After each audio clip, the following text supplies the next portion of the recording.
एक दूर दराज का गांव था जिसका नाम नूरपुर था। ये गांव अपने मेहनती किसानों और सादे ईमानदार लोगों के लिए जाना जाता था। कभी हरे भरे खेतों के लिए मशहूर ये गांव कई सालों से पानी की भारी कमी से जूझ रहा था।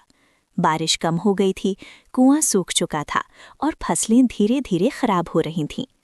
गांव वालों ने उम्मीद खो दी थी और उन्हें लगने लगा था कि उनका भविष्य अंधकारमय है। इसी गांव में 10 साल का एक लड़का रहता था जिसका नाम अली था। वो समझदार, सोचने वाला और अपने गांव से बहुत प्यार करने वाला था। हर दिन अली अपने पिता को सूखे खेतों में संघर्ष करते देखता और अपनी माँ की आंखों में चिंता देखता था। इतनी कम उम्र में भी वो अपने लोगों का दर्द महसूस करता था और अक्सर सोचता था कि वो कैसे मदद कर सकता है। एक शाम अली ने अपने दादा से एक पुरानी नहर के बारे में सुना जो कभी गांव के पास से बहती थी और खेतों को पानी देती थी। समय के साथ वो नहर मिट्टी में दब गई और भुला दी गई। ये बात अली के मन में घर कर गई और उसके दिल में आशा जग गई।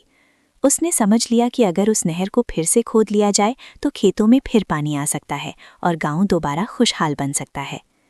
दृढ़ निश्चय के साथ अगले दिन अली ने गांव के चौराहे पर सभी लोगों को इकट्ठा किया।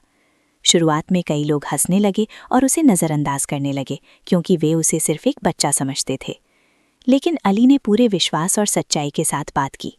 उसने समझाया कि नहर कैसे उनकी फसलों को बचा सकती है और ये भी बताया कि अगर आज कुछ नहीं किया गया तो आने वाला कल और भी कठिन होगा।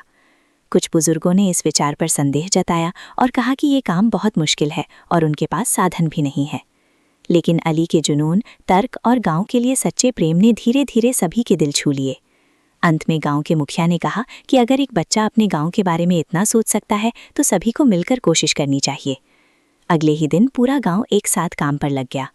पुरुष फावड़े और कुदाल लेकर आए, महिलाओं ने खाना बनाया और बच्चों ने पानी पहुंचाया।